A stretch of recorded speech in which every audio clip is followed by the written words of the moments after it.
Picture this. A fleet so vast it honestly feels like a small mechanized army. 1,911.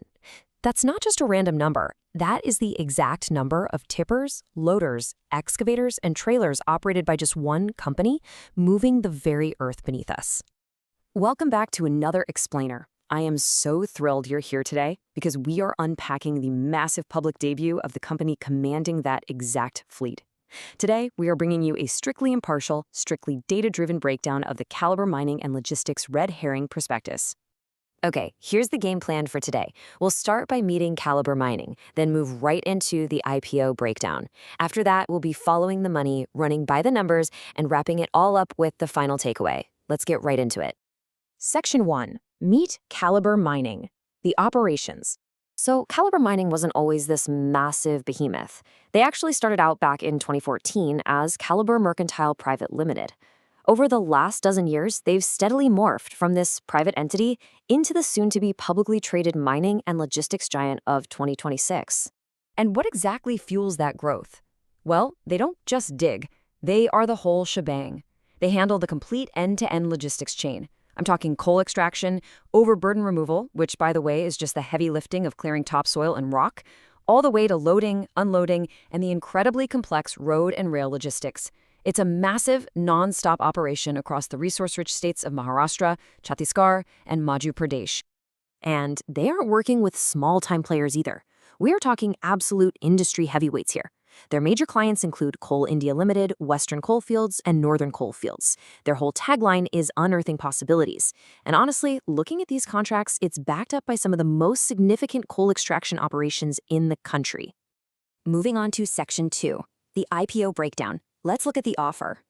The magic number you need to know today is 450 crore rupees. That is the total aggregate size of this initial public offering. It's a pretty substantial capital event, and it really anchors the financial scale of everything we're about to analyze. So how exactly does that 450 crore break down? It's basically split into two buckets. We've got a 400 crore rupee fresh issue and a 50 crore rupee offer for sale, or OFS. Now, the shares are hitting the public in a price band of 402 to 424 rupees per share. That 50 crore OFS chunk, that's actually coming straight from four key promoters: Mohit, Anuj, Manish, and Rahul Chadha, who are each cashing in 12.5 crore rupees worth of their shares. Because of this move, their overall promoter stake is going to dilute down from its current highly concentrated 90.91%. Now, you might be wondering, where do I fit into this? Well, the allocation strategy is literally sliced up right here. Half of the pie, 50%, is reserved for qualified institutional buyers. Then there's a solid 35% carved out specifically for the retail quota, and the remaining 15% goes to high net worth individuals. Okay, let's talk timing, because this is coming up fast. In July 2026, anchor investor bidding kicks things off on Thursday, July 16th. The main public bid then opens the very next day, Friday, July 17th, and it wraps up the following Tuesday on July 21st. All right, Section 3, following the money. Let's check out the objectives. Now, what is absolutely fascinating to me is the overwhelming, almost singular focus of these funds. Just look at this. 167 crore rupees is being allocated for the repayment of certain borrowings, and then another 208 crore rupees is strictly earmarked for prepayment or repayment of outstanding borrowings. Do the math, and that's a massive 375 crore rupee aggregate focus aimed squarely at wiping out company debt. So the real takeaway here? This is an aggressive balance sheet cleanup. It's kind of like the corporate equivalent of finally paying off a massive credit card bill. Now, as impartial observers, we aren't here to say if this is a strictly good or bad strategy, but the data clearly shows Calibre Mining's primary goal is to take this sudden influx of public capital and use it to engineer a heavily deleveraged future.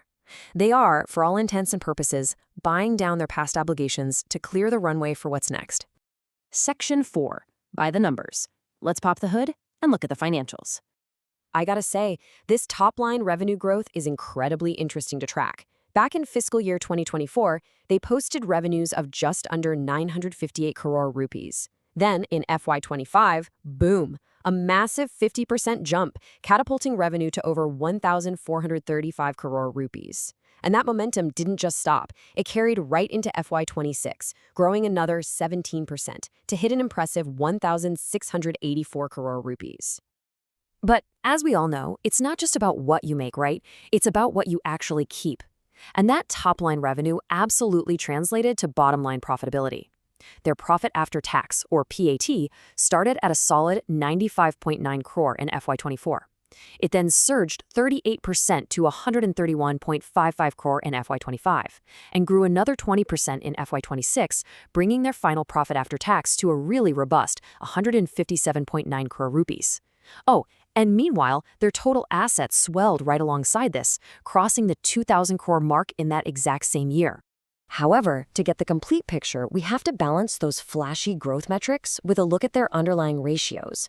So their return on equity is looking very strong at 27.78%, and the PAT margin is sitting at 9.41%. But the metric that really jumps off the page is the debt-to-equity ratio of 1.62. When you see a relatively high leverage ratio like that, it perfectly explains exactly why 375 crore of their IPO funds are zeroed in on debt repayment. It's like a giant puzzle, and suddenly all the pieces fit together seamlessly. Finally, Section 5, the final takeaway. So here is the pure data-driven summary of the whole Calibre Mining and Logistics IPO. We are looking at a bona fide logistics giant, backed by massive fleet assets and surging, highly profitable revenues. But at the exact same time, the underlying reality of this 450 crore public offer is a strict, hyper-aggressive deleveraging strategy. They are utilizing fresh public capital to explicitly dig themselves out of existing debt and completely reshape their financial foundation. So you've got strong operational growth on one side and a massive debt cleanup mission on the other. It's a really compelling scenario when you look at the data. The question is, will Calibre Mining's public debut unearth new possibilities for your portfolio? Think about it. Thank you so much for joining me for this explainer. I hope you found this breakdown valuable, and I'll see you in the next one.